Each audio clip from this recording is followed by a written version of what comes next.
Menyaksikan live update Tribun News edisi Selasa 15 Februari 2022 sore. Seperti biasa, kami akan menyajikan informasi terkini dari berbagai daerah yang akan dilaporkan secara langsung oleh reporter kami di lapangan. Bersama saya Dea Mita, inilah live update selengkapnya. Kita menuju kabar pertama, Tribuners. Aksi brutal komplotan preman di kota Ende, Kabupaten Ende, Flores, Nusa Tenggara Timur amat meresahkan warga.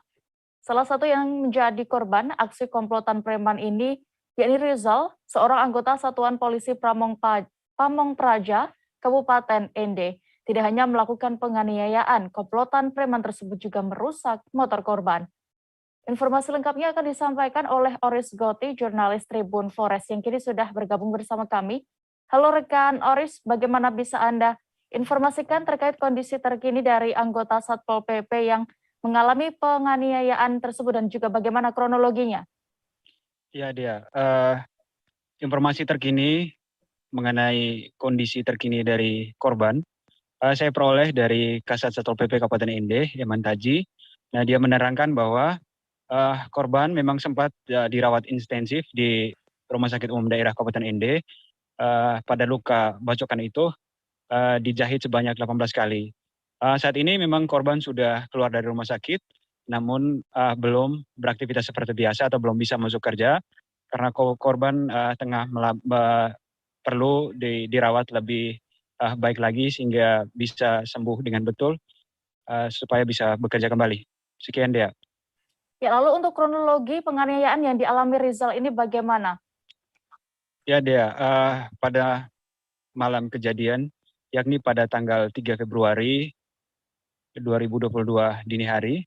Nah, korban baru saja selesai melayat di kilometer 4 dan bergerak dari kilometer 4 yakni dari arah timur kota Ende untuk kembali ke rumahnya dan sampai di gang samping BNI di Jalan Gatot Subroto, tiba-tiba korban diserbu oleh komplotan preman dan para preman langsung membacok di bahu korban.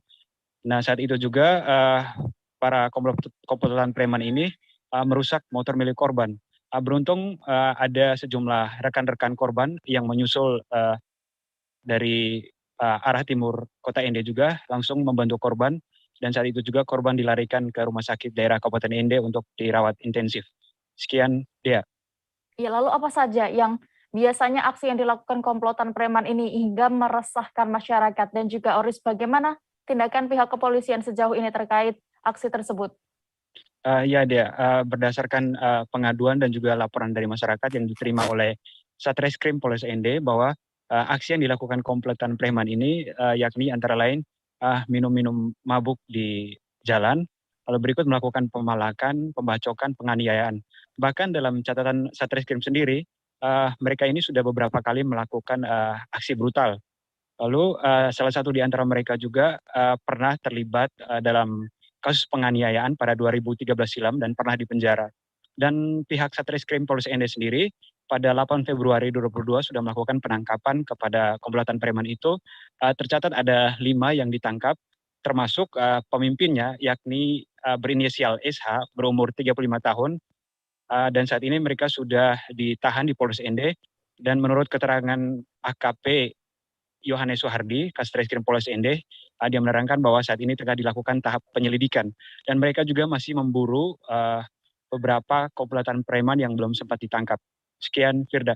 Sekian, dia. Baik. Terima kasih rekan Oris Goti untuk laporan Anda dari Flores. Selamat bertugas kembali. Kita menuju kabar berikutnya, Tribuners. Seorang narapidana lapas kelas 2 Pangkal Pinang melarikan diri. Narapidana itu kabur dari rumah tahanan dengan cara memanjat tembok di tengah hujan lebat.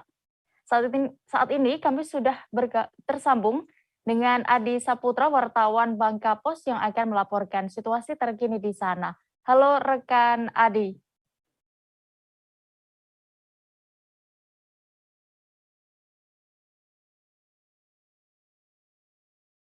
Halo rekan Adi. Ya, halo. Ya, rekan Adi, bisa Anda informasikan kapan terjadinya narapidana lapas ini kabur?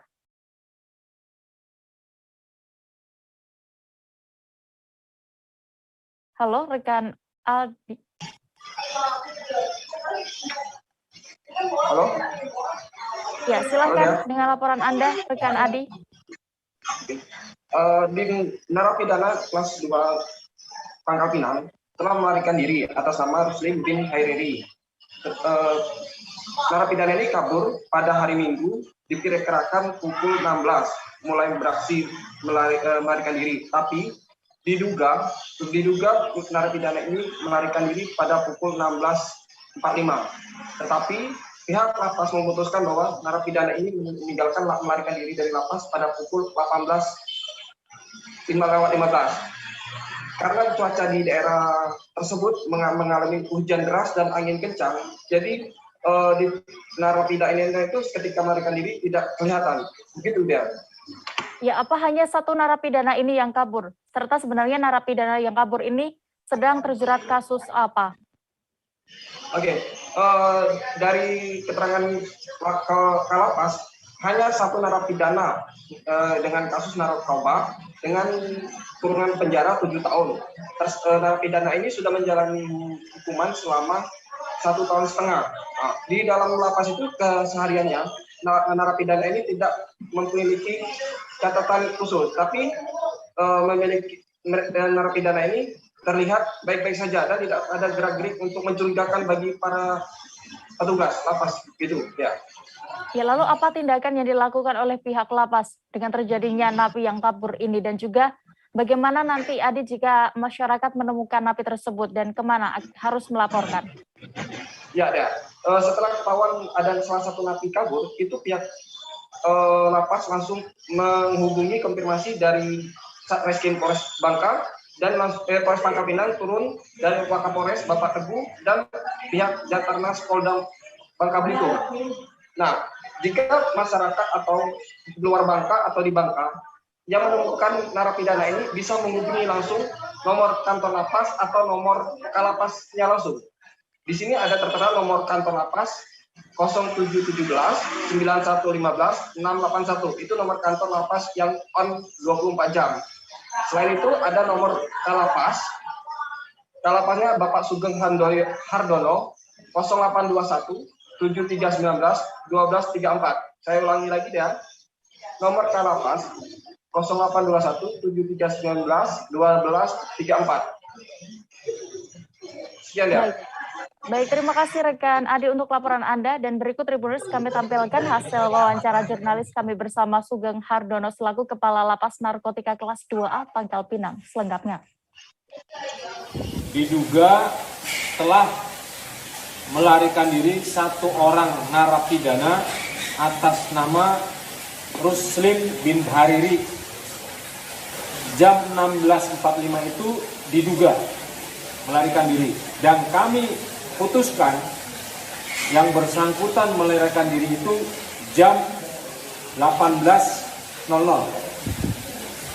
Jadi kami jeda 1 jam 15 menit untuk mencari di seputaran dalam lapas dan melaksanakan apel sebanyak 2 kali. Setelah dipastikan yang bersangkutan tidak ada, kami putuskan yang bersangkutan melarikan diri. Itu yang pertama. Yang kedua, setelah kami melakukan olah TKP di lapangan, yang bersangkutan dengan dibantu alat yang menurut kita orang biasa tidak mungkin untuk digunakan, yang bersangkutan bisa memanfaatkan alat tersebut, yaitu pipa paralon sepanjang kurang lebih 2,5 meter. Modusnya pada jam 16.15 saat itu di Selindung hujan sangat lebat.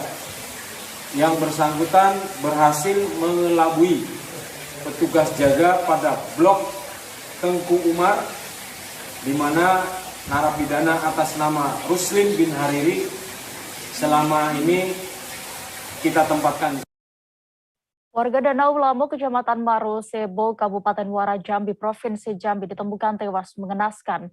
Korban bernama Ardianto, 27 tahun, ditemukan warga tergeletak di depan sebuah warung yang tak jauh dari Kantau Desa Jambulo. Korban diduga menjadi korban pembunuhan dan mengalami luka tusukan.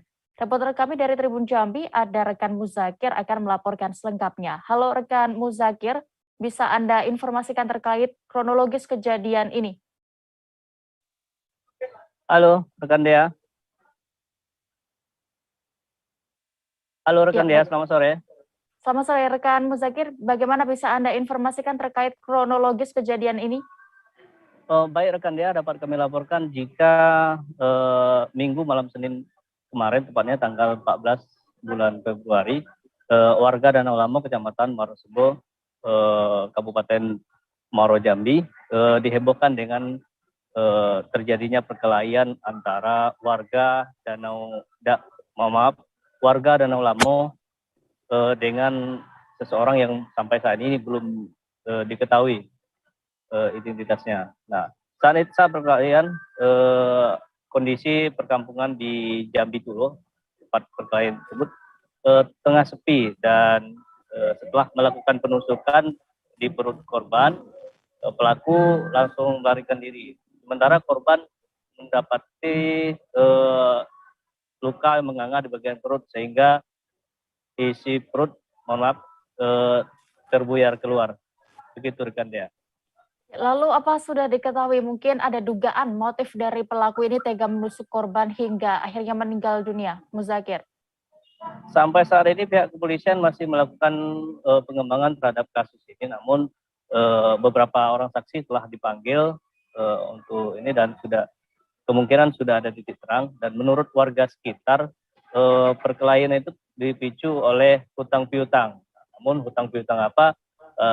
Sampai saat ini belum diketahui secara pasti. Gitu. Ya, lalu terakhir, langkah dari pihak kepolisian selanjutnya bagaimana? Untuk saat ini, polisi masih mengejar pelaku yang saat ini sudah diketahui identitasnya, namun siapa pelaku belum bisa diungkapkan karena polisi masih melakukan pendalaman. Namun untuk ini beberapa saksi sudah dipanggil dan diperiksa, bahkan orang tua korban juga sudah dipanggil ke Polres Muaro Jambi. Baik, Tribuners, terkait tragedi berdarah ini, rekan jurnalis kami sudah melakukan wawancara bersama Kepala Desa Jambi Tulo, Kecamatan Marosebo, Kabupaten Muaro Jambi, dan juga Kapolsek Marosebo, Polres Muaro Jambi selengkapnya. Memang ada informasinya saya dari jam 10 lah. Orang datang ke rumah saya kan, memang motifnya dia tidak tahu. Jadi kalau hal itu saya terangkan dengan kepolisian lah semuanya. Satu orang korbannya? Ya, satu orang. Warga mana? Informasinya desa Danau Lamo. Berarti bukan warga sini ya? Ke sini ya. Jam berapa tuh dapat kabar tuh? Kalau saya jam 10 dari rumah kan. Jam 10 ya. Saya tidur gitu ya. Sempat korban dibawa ke puskesmas? Kalau informasinya ya Pak Puskesmas ya. Apa luka yang dialami korban? Kalau informasinya perut. Perut ya. Tapi kronologis kejadian tidak tahu tuh ya? Tidak tahu saya. Karena bukan warga sini ya? Sini ya. Semalam jam 10 ada kejadian korban pembunuhan ya, kita duga sementara seperti itu di desa Jambi Tulo. Ditemukan warga pada jam 10 malam tadi, tergeletak di pinggir jalan. Kemudian oleh petugas polisi dan warga, korban tersebut kita bawa ke Puskesmas Jambi Kecil. Dari Puskesmas Jambi Kecil, kemudian korban kita bawa ke rumah duka untuk dipertemukan dengan keluarganya. Seperti itu. Itu memang benar dibunuh ya? Ya, dugaan kita sementara memang dibunuh seperti itu. Luka di bagian mana? Di perutnya, jadi di perutnya itu ususnya keluar gitu. Jadi sudah kita cek kondisinya, memang lukanya lumayan itu, seperti itu. Sempat menghebohkan warga sekitar, Bang? Bagaimana? Sempat menghebohkan warga sekitar? Ya, warga semalam itu sangat ramai, sangat banyak, namun cepat kita antisipasi karena kebetulan kan ada kawan-kawan dari Reskrim Polda, kemudian di backup dari Reskrim Polres juga, dan unit Reskrim Polsek saya di sini, seperti itu. Untuk pelaku ini Bang, ada ini bang, indikasi apa bang? Sementara pelaku masih dalam lidik, kita masih mendalami motifnya, demikian juga pelaku. Anggota saya masih di lapangan sekarang untuk mengumpulkan barang bukti. Beberapa saksi juga sudah kita periksa untuk kita mintai keterangan seperti apa yang terjadi pada malam tersebut. Kita beralih ke kabar berikutnya. Kebakaran kembali terjadi di Kota Manado, Sulawesi Utara. Kali ini kebakaran terjadi di lorong Happy Galaca, Wenang, Manado. Kebakaran tersebut cukup besar hingga tampak dari kawasan Niaga 45 dan Taman Kesatuan Bangsa. Detail informasinya dan pantauan terkini akan disampaikan oleh Iswara Safitri, wartawan Tribun Manado yang kini sudah bergabung bersama kami di sana. Halo rekan Iswara. Halo Dea. Rekan Iswara, bagaimana kronologi kebakaran tersebut bisa Anda informasikan? Menurut salah satu keterangan salah satu saksi, yaitu Khalid, mengatakan bahwa saat kejadian ia sedang menyervis motornya sendiri dan tiba-tiba lampu di rumahnya mati. Nah, saat ia menuju sekring lampu untuk menghidupkan kembali listrik di rumahnya, di depan rumah anak-anak kecil di sekitaran lorong Happy itu sudah mengatakan kepada Pak Khalid bahwa mereka melihat adanya api yang muncul dari kabel listrik di sekitar lorong Happy, begitu Dea. Dari data yang ada, berapa jumlah warga atau kakak yang terdampak kebakaran tersebut, Iswara? Nah, kalau untuk jumlah warga sendiri itu ada sekitar 333 warga yang terdampak atau 100 kakak, dan jumlah rumah yang terbakar sendiri ada sekitar 30 rumah. Tapi untuk kepastian jumlah kerugian hingga saat ini masih belum diketahui karena belum banyak warga yang melapor, namun beberapa warga yang melapor katanya kerugian bisa mencapai setiap satu orang itu kerugian bisa mencapai sekitar 100 sampai 150 juta karena ada beberapa kendaraan milik warga sendiri yang juga ikut terbakar dalam insiden tersebut. Seperti itu, Dea. Ya, terakhir bisa digambarkan bagaimana kondisi terkini para korban kebakaran? Nah, untuk kondisi terkini korban kebakaran, mereka saat ini di sekitaran lorong Happy sudah didirikan tenda, itu ada sekitar 3 tenda besar dan beberapa tenda kecil lainnya yang didirikan secara mandiri oleh warga untuk tempat mengungsi korban kebakaran. Selain itu, hari ini juga rencananya sudah mau dibuat dapur umum dan hingga saat ini warga sendiri masih masih berusaha mengumpulkan atau mencari barang yang sekiranya bisa diselamatkan dari kebakaran kemarin. Seperti itu, Dea. Baik, terima kasih rekan Iswara Safitri untuk laporan Anda dari Manado. Selamat kembali bertugas. Kita menuju informasi berikutnya dari Sumatera Barat. Tribuners, banjir bandang menghantam puluhan rumah di Jorong Lundar, Nagari Panti Timur, Kecamatan Panti, Kabupaten Pasaman. Banjir terjadi akibat luapan Sungai Lundar dan curah hujan tinggi yang mengguyur sejak siang hingga sore hari pada Minggu 13 Februari lalu. Pantauan terkini imbas banjir bandang tersebut akan dilaporkan Fuadi Zikri, jurnalis Tribun Padang yang sudah bergabung bersama kami. Halo rekan Fuadi. Halo rekan Dea. Ya, bisa Anda laporkan bagaimana kondisi terkini di sana? Ya Dea, dapat dilaporkan bahwa insiden ini terjadi pada Minggu kemarin, tanggal 13 bulan Februari 2022 sekitar pukul 17.00 waktu Indonesia bagian Barat. Nah, untuk kondisi sekarang Dea, dapat dilaporkan bahwa masyarakat bersama instansi terkait masih bergotong royong untuk membersihkan sisa-sisa material yang dibawa oleh banjir. Memang kita ketahui bahwa banjir ini membawa cukup banyak lumpur, sedimen-sedimen pasir, serta kayu-kayu berukuran kecil hingga besar yang masuk hingga ke rumah warga. Adapun petugas menerjunkan beberapa alat berat untuk membantu warga agar sampah-sampah yang tertinggal di rumah warga dapat dievakuasi dengan menggunakan mobil truk dam. Sementara itu, Dinas Pemadam Kebakaran juga menerjunkan beberapa armada untuk menyemprot lumpur-lumpur yang tertinggal di rumah warga. Demikian dia. Ya, untuk kronologi banjir bandang ini bagaimana bisa terjadi? Untuk kronologi sendiri, dia dapat dilaporkan bahwa hujan dengan intensitas tinggi memang mengguyur wilayah setempat sejak sorenya, Minggu sore. Kemudian sekitar pukul 17, air bah datang dari hulu dan membawa berbagai macam sampah, terutama kayu-kayu berukuran besar. Sampah-sampah tersebut tersumbat di sebuah jembatan sehingga air yang terhambat membentuk aliran sungai baru yang menuju ke pemukiman warga.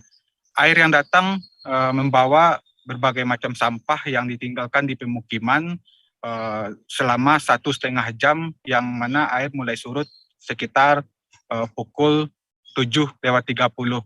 Adapun ketinggian air merendam pemukiman warga mulai dari 30 cm hingga 70 cm. Demikian ya. Ya, Fuadi, informasinya ada 2 jembatan di sana yang putus akibat banjir bandang ini. Bagaimana kondisinya dan juga berapa total kerugian yang dialami warga berarti? Berdasarkan update terbaru dari petugas BPBD setempat, bahwa ada 3 jembatan yang hancur akibat banjir ini, yang mana 2 jembatan memang tidak terlihat lagi, yang satu lagi mengalami kerusakan sedang. Selain jembatan ini, sebanyak 117 rumah warga juga terdampak, 11 rumah diantaranya mengalami kerusakan berat, 30 lagi mengalami kerusakan sedang, dan sisanya sebanyak 79 mengalami kerusakan ringan. Kerusakan ini dipicu karena kayu-kayu yang dibawa oleh air yang begitu deras menghantam rumah warga dan menyisakan lumpur-lumpur yang cukup tinggi. Adapun total kerugian ditaksir oleh pihak yang berwenang dan pemerintah kabupaten setempat mencapai 5 miliar lebih, yakni ditotalkan dari total kerugian dari dampak rumah warga serta 3 jembatan yang ambruk. Demikian dia. Baik, terima kasih rekan Fadi Zikri untuk laporan Anda dari Sumatera Barat. Selamat bertugas kembali. Tribuners, sesaat lagi kami akan laporkan pantauan dan penampakan terbaru sirkuit Formula E di Ancol. Seusai jeda berikut, tetaplah di live update. Oke, apa kabar Bang Ariski di sini untuk strateginya? Kalau saya sendiri di Jumip 37 ini yang semalam baru mulai, saya udah Kopernika? Sebenarnya aku nggak ngerasa itu penangkapan atau penggerebegan atau apapun itu. Karena gini loh, posisinya aku kriteria. Jadi kita mengenal disebut dengan stroke yang tidak berdarah dengan stroke yang berdarah. Stroke yang tidak berdarah itu biasanya ditandai dengan adanya penyumbatan. Kalau itu terjadi di sini mungkin pikirnya tidak ke situ kali ya, tapi kalau di Korea atau di Kamboja itu ada beberapa paper yang saya itu mas, ya, dulunya tukang koran. Oh gitu ya, tukang koran. Ya, saya baca itu Pak. Tuh kan, pernah baca kan? Ya. Jadi kalau saya jadi tanggam itu udah bersyukur banget. Si anak ini dijadikan sebagai tersangka begitu. Ya, kalau ini kita bicara yang di luar kasus Sibolombo ya. Dengan nama hujan shower, di mana terdapat batas jelas antara daerah hujan dan tidak hujan yang biasanya terjadi pada fase awal mature stage atau tahap berbahaya itu Kang. Jadi mulai artinya terjadinya perlembekan. Nah itu untuk penetrasi akan sulit begitu ya. Dok, saya ini menurut saya memang tidak mudah, bukan urusan tanah diambil. Kalau misalnya Amerika Serikat sekarang, Rasulullah mengatakan dalam sebuah hadis bahwa berpuasa di 6 hari Syawal itu. Oke, apa kabar Bang Ariski di sini untuk strateginya? Kalau saya sendiri di Jumip 37 ini yang semalam baru mulai, saya udah Kopernika? Sebenarnya aku nggak ngerasa itu penangkapan atau penggerebegan atau apapun itu. Karena gini loh, posisinya aku kriteria. Jadi kita mengenal disebut dengan stroke yang tidak berdarah dengan stroke yang berdarah.